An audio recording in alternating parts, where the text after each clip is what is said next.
Hello and welcome to another episode of A Fresh Perspective here on Heavenward Thinking. Today we're continuing on in the book of Luke. We're going to look at Luke chapter 12, verses 1 through 3. So I'll read it and we'll get right into this week's conversation.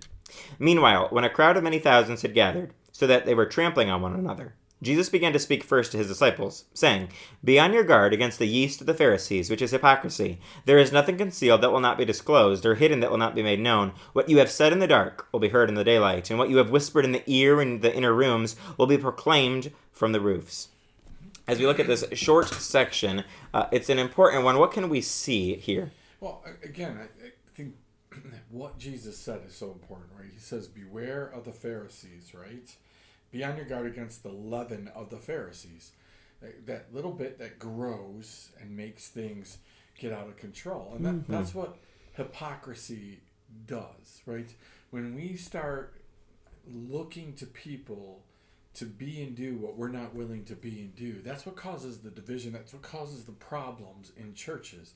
It's what causes the problems in relationships, because we look at each other and we say, hey, I'm going to do this. This is okay for me, right? But this isn't okay for you, right? And then we justify. We get caught up in this whole sin of justifying what we're doing and rationalize why we're doing. And like, it's okay for me because of this, but for you, it's not okay. And that's what the world, the problem with this is that's what the world looks at.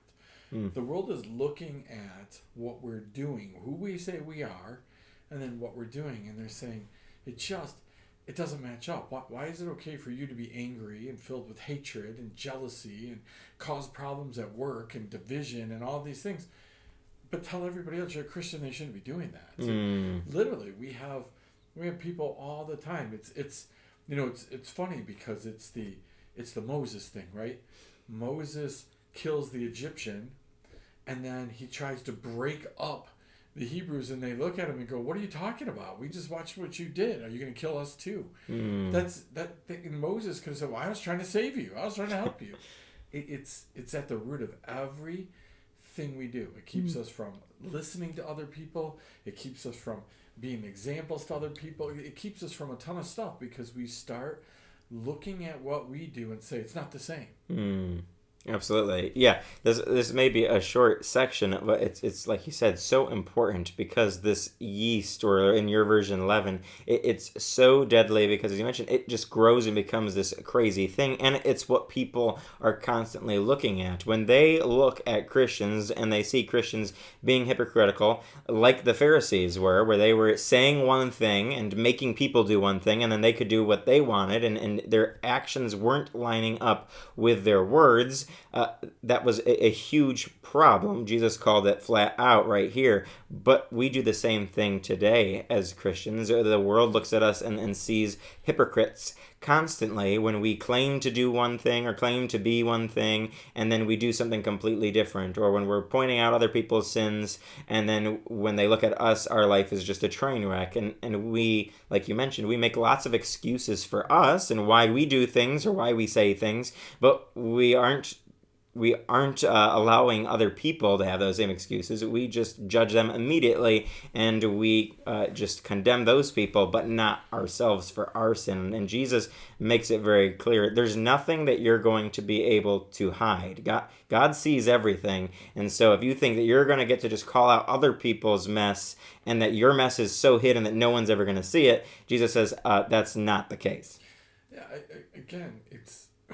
there's all kinds of different Christianese, right?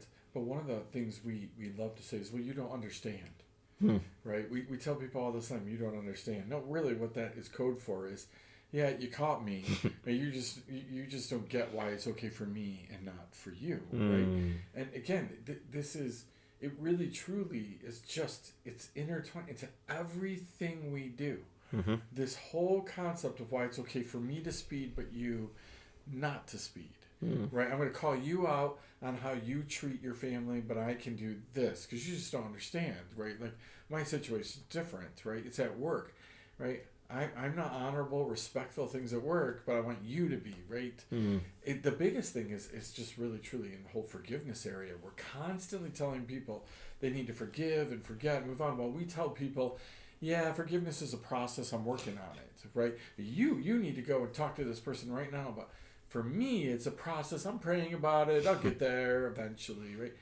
And I love what Jesus says here is that, listen, you're doing all this behind the scenes. It's going to be proclaimed. Right? Now, that works both ways. What's hidden doesn't always mean what's bad. So what's hidden could be what's good. So your good works, your service, God's going to proclaim that at some point, right?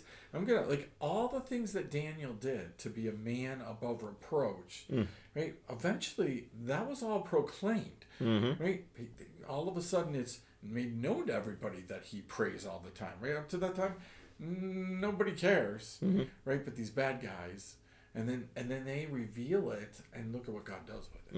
Absolutely, yeah. I love how you mentioned it's not just the bad things, and that's why I think Jesus tells his disciples, tells the people in other passages of Scripture, listen, do these good works in secret. You don't need to go out proclaiming all the good things you're doing. You don't need to go out proclaiming all the greatness that you do. God, he can reveal that in time. You're going to get rewarded for those things that are done in secret, but you should be making sure that the things that are happening in secret should be good things, not bad things. And what Jesus is kind of insinuating here, hinting at here, is that the Pharisees, they were proclaiming all their great works. They were well known for that. They proclaim how great they were, but in secret, they weren't so great. And so it's a great warning that he gave the crowd, but also, and his disciples, but also for us today, of be careful that you're not just going around proclaiming how great you are when hidden in the inner rooms is a bunch of skeletons in the closet.